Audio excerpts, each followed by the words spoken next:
Okay, back in the garage this evening, and in front of me I have got the Guessworks Windage tray. Now, he suggests using a knife to hold it down. I've got a screwdriver, and I've had to do a little bit of creative trimming around me central oil pickup pipe, just because it's an old school one that's probably seen many gearboxes in its time, but it's not quite the same shape as all the regular ones, but still does the job. Oil pickup goes to the middle. So first job is drill this out to, I think it's 4.8 mil. Where is the drill bit? Let's have a look. Let's see if we can see on there. 4.2 mil.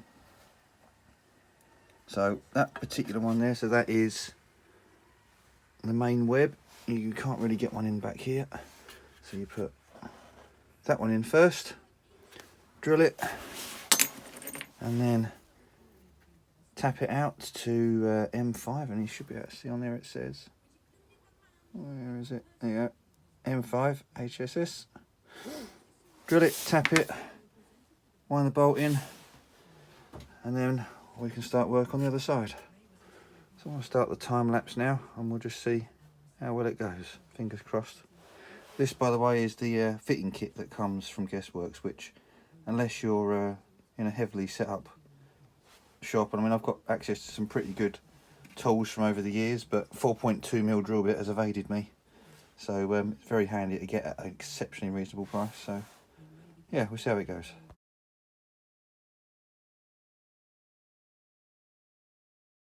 There we go. The first hole is drilled and tapped. I don't know if you can see the thread in there. It's a bit hard to see it all, but there you go. It's cut nicely. It's a bit wobbly to get started, but I've tapped worse, believe me. There we go. First one done. Right, let's put the tray back in. And then I can start on these three, and I've marked them with a blue pen, if you can see. There we go, 1, 2, and 3 as a guide. But I've got to get the first one bolted up, and then push down on the windage tray towards the gears to make sure we don't end up with any of the gears fouling the windage tray. So that's the reason all this lot's in there. I'm going to take it apart and clean it all out afterwards, because as I'm sure somebody will point out, your gearbox is full of swarf now. That was the intention. I know you can get away with it by putting grease there to catch the swarf, but I didn't want to take the chance. I was always going to take it back apart again and give it a good clean out. But yeah, let's go. Okay. Quick temporary setup here. Let's get my gloves off. Temporary setup here. Obviously use the good old handy quick grip to hold it in place, and I've set this down as far as it will go. If you listen,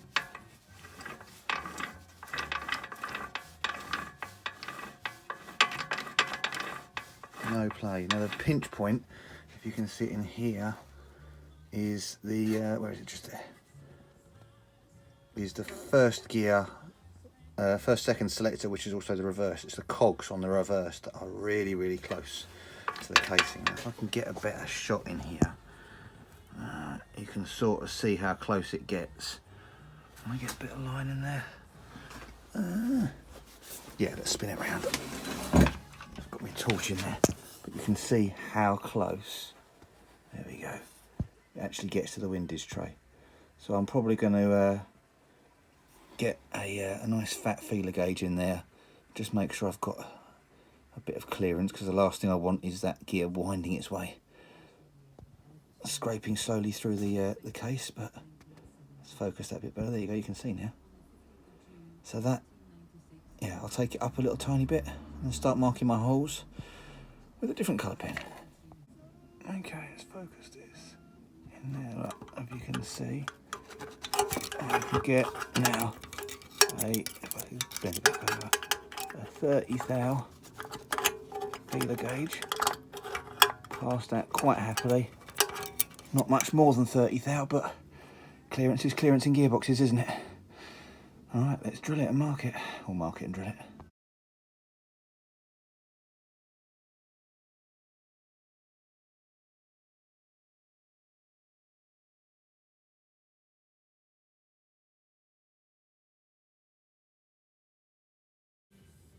Right, as you can see, they're all drilled. We've got, yay, 1, 2, 3 in. It's just the last one to do. So, being as I haven't got the proper tools, and anyone who's DIYing this probably won't have either, if I can get that to camera to stay there, so I'll wedge something in there for it to lean against. Nope, that's not going to work.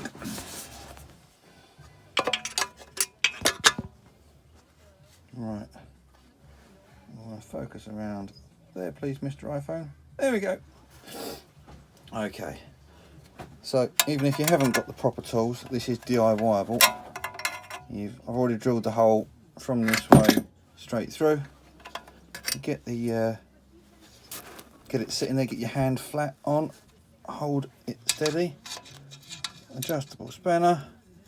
And twist, and you try and keep it as steady and straight as you can. It is going to wobble around a bit, not the end of the world, but it's only a little bit of faffing to wind this in. So it still feels like it's wobbling around, but actually it's not doing too bad. It's cutting. Now you can go a little bit, go half a turn, wind it back, but to be honest, we're going into alley. It's not that hard. You gently wind it in. If it sticks on anything, don't force it, because the last thing you want to do is snap this in the gearbox. Be a bit of a pig to get back out again. But yeah, alley gearbox cases, nice and simple to do the thread cutting with. So if you've got the proper ratchet, hat off to you. It's nice to have some proper tools. I've kind of always been of a make do with what I've got. I have got some proper tools. I've got some lovely tools. I've got some crap tools. And between that lot, I've just got to make it work. Right.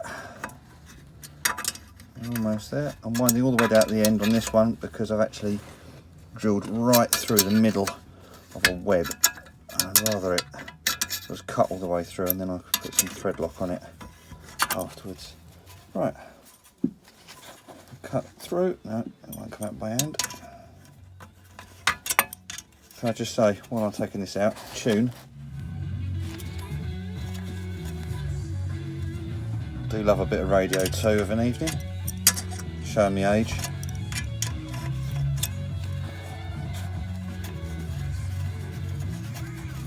There we go. I can wind it out with a spanner all the way, but you don't really need to, not on this.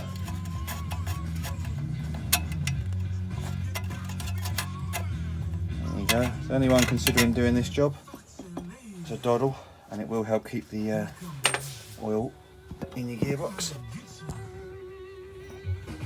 You see through that? Get it to focus. Always the way. Come on, phone. There we go. As you can see, nicely cut. So on the other side, this one's come all the way through there. Oh. There you go. This one comes through on that side of the oil pickup pipe. This one comes through on that side. Anyone worried about leaks, don't worry, they will be thread locked in, and it's not the end of the world to put a glob of seal. This one here pops through the web and out the other side, so it doesn't risk coming out on the gearbox here. Right, now I'll stop the time lapse. I'll take it all back out again. Oh no, I won't. I'll put that bolt in first and double check for clearance. That's a good idea, isn't it? do that first. Oh, stay there, camera. Up here, focus you please. Yeah, I don't do this for a living. Video log. There we go. So, spins round nicely. It is close, it is tight. If I can get that in there.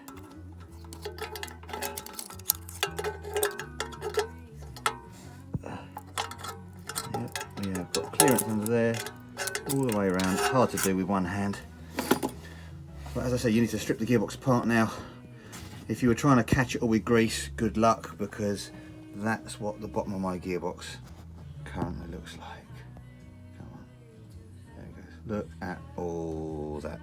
There's no way a bit of grease is going to catch that. So you can do it with trying to catch it with grease or having a hoover ready to try and suck it up, but you're honestly better building the gearbox as a dry build, making sure it's all good, stripping it back apart once you've put the windage tray in, and cleaning it out properly, because you don't want any of that being sucked up. You might have a gauze on the end of your pickup pipe. Turns out you can't turn the camera around on this one whilst you're recording. Yeah, the last thing you want is some of that aluminium swarf to get up. It will stop going through the gauze for a degree, but it'll definitely chew up through your teeth, chew up the bearings. It's not good. Your magnetic oil pickup pipe won't stop it, so straight past that it'll go into your oil pump, kill that, and then it will get stopped by the time it gets to your filter, hopefully. But yeah, strip it apart, clean it up on the old wash box, and put it back together again. Yay!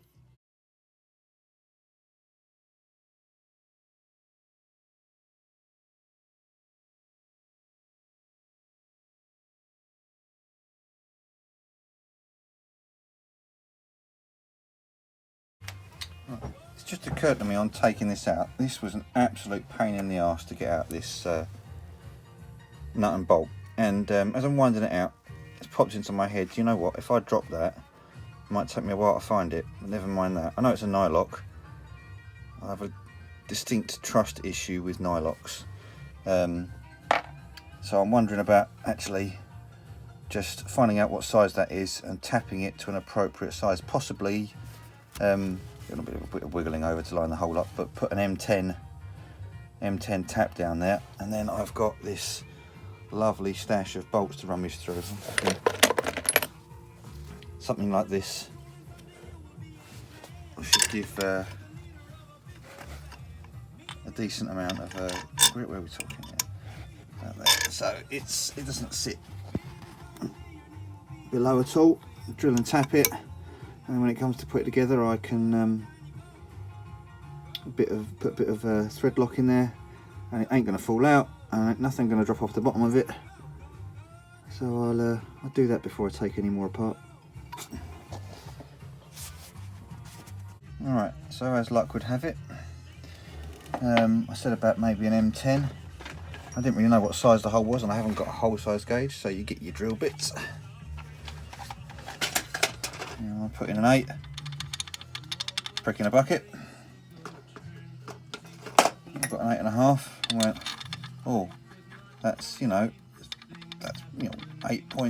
8.7. Oh, it's a bit tight on the burr on the thread, so it's pretty close to an 8.5mm hole. I'd be happy with that. So let's go for the next one. Will a 9 fit? Nope, can't get a 9 in there. So less than 9, teensy bit more than 8.5. So I did a bit of Google. If I wanted to drill an M10 hole, I'll just make that bigger anyway. If I wanted to drill a hole and tap it for M10, the recommended hole size is 8.5mm. You couldn't have asked for better than that, could you? So I'll have to drill that one out to M10, but or 10mm. Might even go a little bigger if I can find a drill bit that'll do it. But yeah, I'll drill that out to 10. I'll run the tap through these once it's dismantled. Now it's just time to rip this lot all back out. And just in case anyone's wondering, this is the Specialist Components magnetic oil pickup pipe. It's a neodymium magnet. And it sits, if I can catch the camera in there. Where is it? Typically need a torch now. Down there. It looks like there's nothing there, but right at the edge of that hole is a really, really strong, you just about see the edge of it there, really strong neodymium magnet. So any metal that comes up that, any magnetic metal at least, that comes up that pickup pipe hole will get picked straight up. I'll put this down here and see if I can. This is just a crappy screwdriver. You can hear it's picking it up easily from there. So yeah, any shit that comes up there, that'll get picked up here, and then every time I do an oil change, hand out the back of the gearbox, whip that out, clean it up, put it back, and hope to God that there's nothing on it, because that usually means bad things. I've also got one of their neodymium sump plugs as well. I was trying to get one of the extended ones, but because the oil pickup pipe is over here in the middle, so ideally you want your magnet to go all the way through the gearbox to right next to that, so that anything that might go up the pipe is picked up there. But they didn't have any. It's not the end of the world. I've run minis for years with just the standard one there, so the neodymium, I'll take that. And the little backup extra of this one on the back kind of covers you for any further engine damage, as I have previously experienced. Right, anyway, back to the dismantling.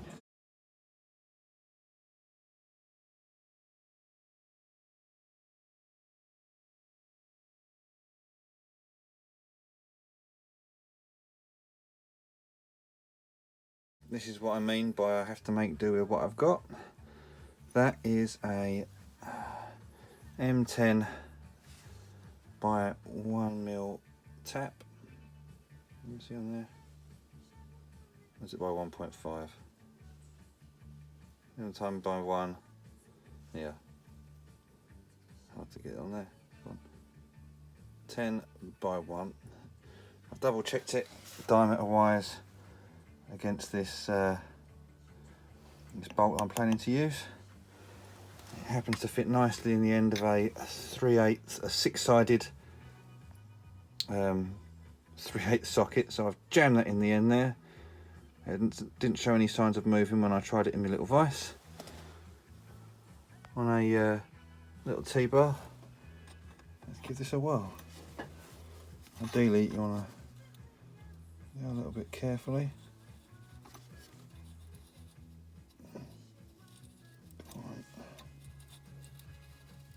Once it starts, it should be alright.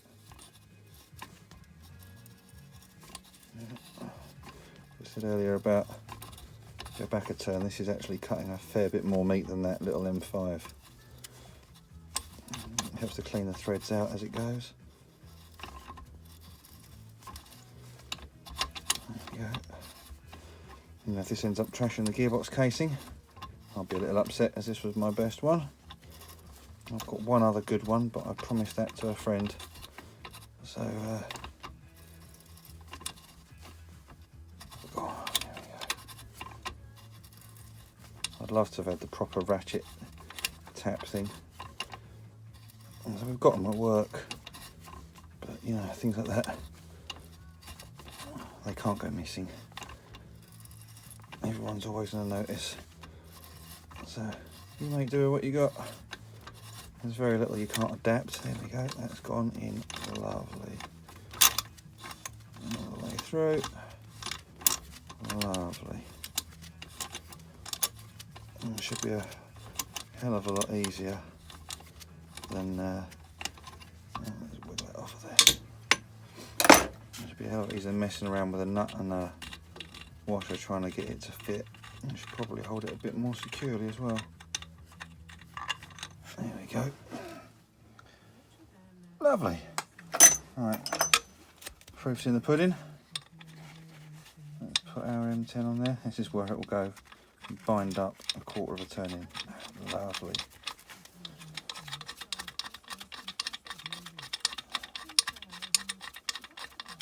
There we go. That's good enough for me. That's all the way down. Now, what's it like access to the top? I reckon that's all right. Let's get our 17mm. Where's that? It's probably this one. Nope. Because that's a 3/4. I'm on the wrong. Let's find a long ridge 17. Okay. Lovely. So you can get a nice deep reach socket on there. Do it up with a decent bit of force and not have the faff of trying to get the stupid spanner under there. Why they didn't do this from factory, I will never know. Someone will come on later and say, oh, it's for expansion of the pipe, or yeah, the central oil pickup pipe should have been done from factory, but you know, they went with their little cartridge down there. I guess it probably bolted onto the bottom of that, but that is a suitable upgrade. Right, let's see how we go.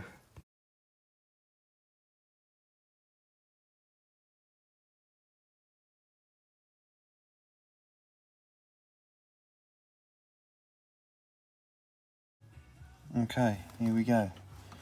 Finished article. It's not the end of the world to trim it over a bit. I might just give it a little knock in a minute, but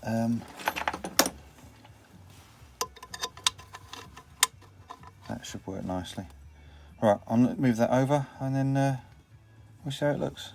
Right, that actually wasn't too bad. A little whack with a hammer to get it lined up. A bit tight because the hole's not perfect, but you know, it's a Mini. It's never going to be perfect, is it? If it was, you'd probably be afraid to drive it. Let's see if I can get the bar on there.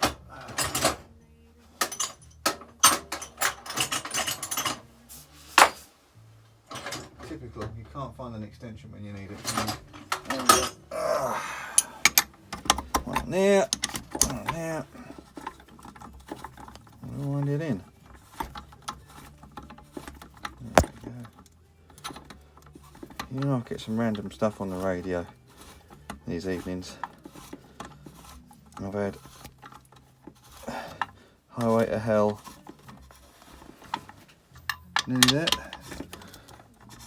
in a very, very calm and chilled out fashion. There's been Perfect Day sung by somebody else. So there we go. That's gone on nicely. So if I can get a very little sticking out of the bottom there. I might put a washer on there to spread the load a little bit, but it shouldn't really need it. Bit of thread lock when I do it up. Jobs are good. While I'm here, now take it all back out again, strip the gear set off, take it apart, clean it all up, put it back in again. Woohoo!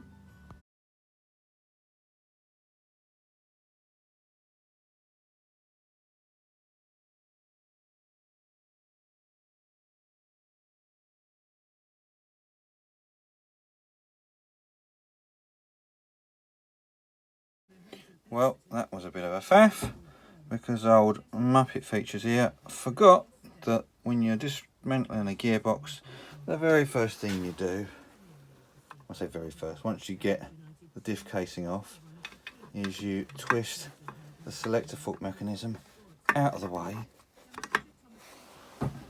so that these can move way beyond their regular limits, so you can knock the main shaft that way enough to get this input gear and bearing out, and you have a big enough gap here to slide in the tool. Now, I don't have the tool, I made the tool. Does anyone recognise that? That is a subframe tower mount, a nylon one, which is kind of handy when you're smashing metal around. So you knock the gearbox main shaft back that way, chuck this one in, knock it back over to start pushing the bearing out, knock the shaft back, and then you put your second one in. Who needs a special tool when you can just hack apart another piece of a Mini to make the job work. So had I remembered the gear linkage at the very beginning, it would have taken no time at all to knock the shaft out. If you watch on the entire time-lapse footage back, you will see all sorts of havoc going on. I've even knocked the balls and springs outside of the thing here. It's not the end of the world because I've got to strip it apart to make sure it's clean of swarf and build it back up again. It's just annoying that I've got to pop the selector apart. Anyway, get the rest of it out, get it in the parts washer, clean that junk out and put it back together again.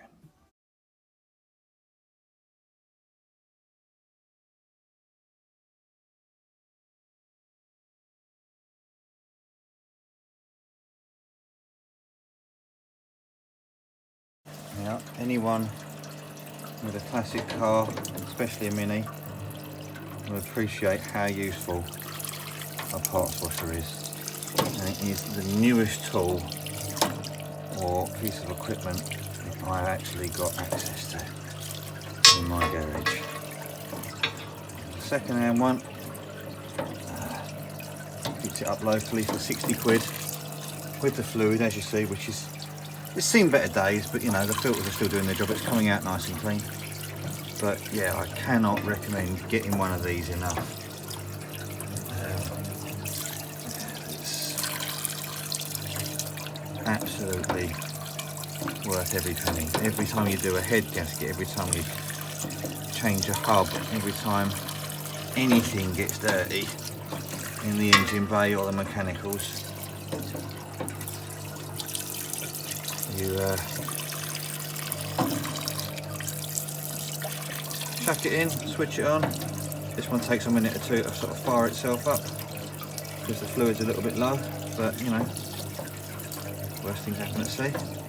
Right, I need 2 hands for this. Wash all this junk out, and then as you can see, a lot of it's already on the way out just by the flow of cleaning fluid. But yeah, give it a good wash up, dry it out, and then start cleaning up again. Woo, here we go. Right, had a bit of fun. Everything's dismantled except I haven't taken the input gear, primary input gear support bearing off, but yeah, it's going back on in a minute. So everything's been dismantled, everything's been cleaned. I think I'm gonna call it a night. Lovely and clean in there. Any little black bits you see down there are actually bits of carbon. I've tried scraping them off, they don't come off, so they can stay. I'm going to quickly mention this here. If anyone's doing a gearbox rebuild, punch this little thing here out the bottom. There's a rubber seal on that. The amount of Minis I've seen where oil is pissing out from that big round thing on the bottom of the gearbox. So you knock it out, new rubber seal. It usually comes with the gearbox kits anyway, and I've, for good measure, put a load of RTV around it, and then you knock it back in. Job's a good one. And you can knock on this face to knock it out, because it's actually set, that face is set down a little lower, and it's not a critical face, because when you've got your shifter mechanism actually has its own surface for everything to rest on. So knock it out, new seal it up, knock it back in. Hopefully you won't end up with any more leaks. That is the aim with this, so I don't have a leaky gearbox. Okay, so yeah, hours of fun. Tomorrow I think I might do a live, if I get enough time, depends what time I finish work, but a live feed, and I will do a gearbox rebuild, warts and all, cock-ups, dropped, flipping, synchros, the lot. Yeah, maybe see you tomorrow. Bye bye.